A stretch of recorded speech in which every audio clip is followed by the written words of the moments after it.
সুপ্রিয় দর্শক, আমাদের গল্পে আপনাদের স্বাগতম। আমাদের গল্পে আজকে আমি শোনাবো তৃতীয় বিশ্বের নিম্ন মধ্যবিত্ত ঘরের এক যুবকের গল্প। এখন আমরা গল্পটা শুরু করি। তৃতীয় বিশ্বের নিম্ন মধ্যবিত্ত ঘরে জন্ম আমার। আমাদের ঘরটা শহরের এক গলির ভেতর। টিনের চাল, স্যাঁতসেঁতে দেয়াল আর ছোট বারান্দা, যেখানে মা প্রতিদিন সকালে ভেজা কাপড় মেলে দেন। প্রতিটি সকাল যেন আমাদের ঘরের দরজায় কড়া নাড়ে না, বরং ধাক্কা মেরে ঢুকে পড়ে, চলো আজকের সন্ধান করো। আমার দিন শুরু হয় বাবার কাশির শব্দে। তিনি একসময় কারখানায় কাজ করতেন, এখন অসুস্থ শরীর নিয়ে টিউশনি করেন। মা সেলাই মেশিনে বসেন সূর্য ওঠার আগেই। মেশিনের খটখট শব্দে ঘুম ভাঙে। আমার মনে পড়ে যায় আমারও তো দৌড় শুরু করতে হবে, কারণ এই বাড়িতে স্বপ্ন দেখার আগে হিসেব করতে হয় চালের দাম কত, ওষুধের খরচ কত, বিদ্যুতের বিল কবে। আমি বিশ্ববিদ্যালয়ে পড়ি, সরকারি বিশ্ববিদ্যালয় বলেই টিকে আছি। তবু প্রতিটি দিন যেন এক যুদ্ধ। ক্লাসে বসে যখন বন্ধুরা বিদেশে পড়তে যাওয়ার পরিকল্পনা করে, আমি তখন মোবাইলের ক্যালকুলেটরে টিউশনির টাকা যোগ করি। এই মাসে বাসা ভাড়া উঠবে তো। আমাদের বাসার ছাদে একটা ভাঙা চেয়ারে বসে আমি প্রায়শই আকাশ দেখি। সেই আকাশে প্লেন উড়ে যায়। আমি ভাবি ওই প্লেনের ভিতরে কি আমার মতো কেউ আছে, যে তৃতীয় বিশ্বের নিম্ন মধ্যবিত্ত ঘর থেকে উঠে এসে নিজের ভাগ্য বদলাতে পেরেছে, নাকি তারা জন্ম থেকেই অন্য কোনো ঠিকানার বাসিন্দা।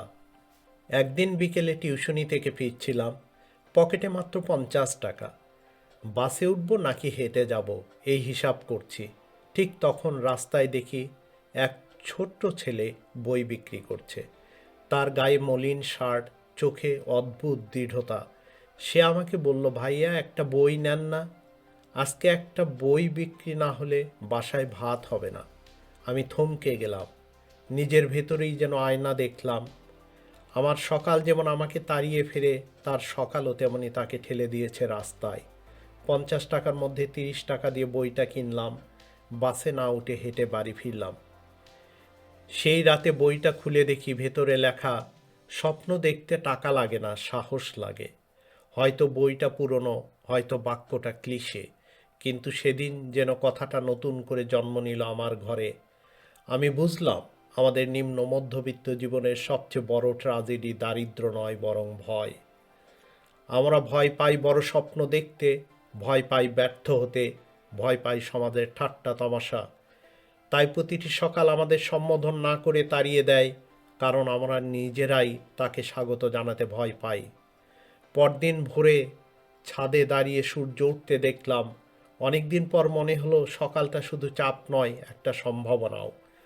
হয়তো আমার পথ দীর্ঘ, হয়তো হাজার হিসেবের মাঝে হাঁটতে হবে, তবু আমি জানি প্রতিটি সন্ধান শুরু হয় এক টুকরো বিশ্বাস দিয়ে। তৃতীয় বিশ্বের নিম্ন মধ্যবিত্ত ঘরে জন্ম আমার। এটা আমার পরিচয়, কিন্তু এটা আমার সীমানা নয়। প্রতিটি সকাল আমাকে তাড়িয়ে ফিরে ঠিকই, কিন্তু একদিন আমিই তাকে সম্বোধন করব নিজের নামে, নিজের আলোয়। আমার পৃথিবীকে আমি জানিয়ে দিব আমার গল্প। ধন্যবাদ সবাইকে গল্পটা শোনার জন্য। গল্পটা ভালো লাগলে অবশ্যই চ্যানেলটাকে সাবস্ক্রাইব করবেন, ভিডিওটাকে লাইক করবেন এবং এটি শেয়ার করে অন্যদেরকে শোনার সুযোগ করে দেবেন। ধন্যবাদ।